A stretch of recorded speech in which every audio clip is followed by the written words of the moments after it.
to do, and you're going to like it. Yeah. It was our, I guess I'll start, it was our job to focus on, our task to focus on defining the leadership model, if you will, who's going to drive the bus to carry this all forward after we walk out of here today. So we spent a lot of time talking about this and have come up with this model and then present to you your opportunity before you leave today. We've come up with the idea of what we're calling the Creative Coalition, and this is something that's being formed as of today. And it is comprised of, for starters, several entities, but we're going to expand on that. The Greater Milwaukee Committee, UPAF, Cultural Alliance. We want to make sure there are regional reps, higher education involved, individual creatives, the creative businesses, perhaps the MMAC. And it's going to be staffed by the Cultural Alliance. Now, the Cultural Alliance's current mission focuses primarily on arts and culture. And in order to look at playing an expanded role here, I will commit us as board chair to look at expanding our mission and also growing our board in terms of diversity, in terms of regional, in terms of more involvement from the creative industries. And we will undertake that as soon as we walk out here today. So,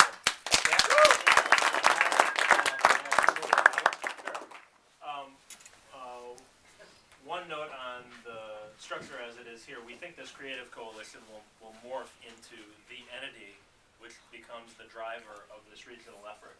We recognize, as Paul mentioned, that the Cultural Alliance seems to us to be sort of the obvious choice for who that entity might be, but it needs to do these things: expand its mission, expand its board to be more representative of other types of art and other communities, and expand its staffing.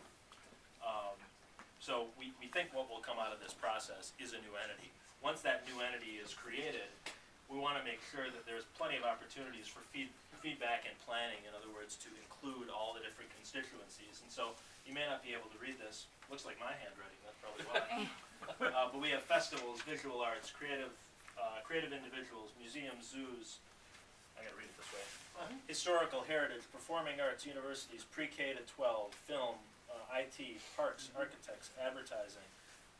So the idea is to include everyone in our creative coalition, and not only to use these people as a reference point for the planning process, which you'll hear a little bit about in a couple of groups, but also to create some sort of permanent feedback organization where there's a broader group that this entity, the Creative Coalition, can come back to over time to talk about what its priorities are, what its recommendations are, and to give this group of people down to the grassroots an opportunity to have their say.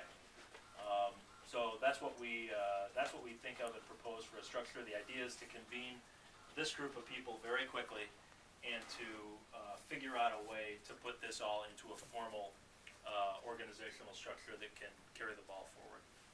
and that's where you all have an opportunity to come in. These are not the only people involved and only entities involved in the Creative Coalition. There's not a number, as you see put up here, as to the fixed number of people to be involved in this.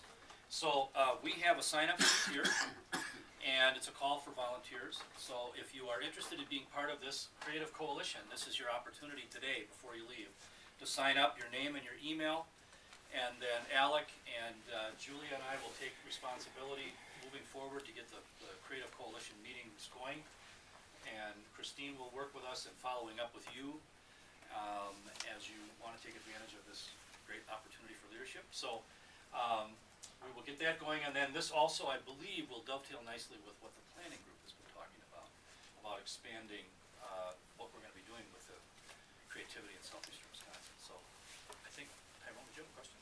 Yeah, should there also be a pre-K-12 designee up there? Because in my system, sometimes it's either a board member or superintendent on the top, then the principals and teachers, practitioners at that next level. So there's two levels. Okay, we're going to make note of that. And then There's a regional aspect. yes, there is. There's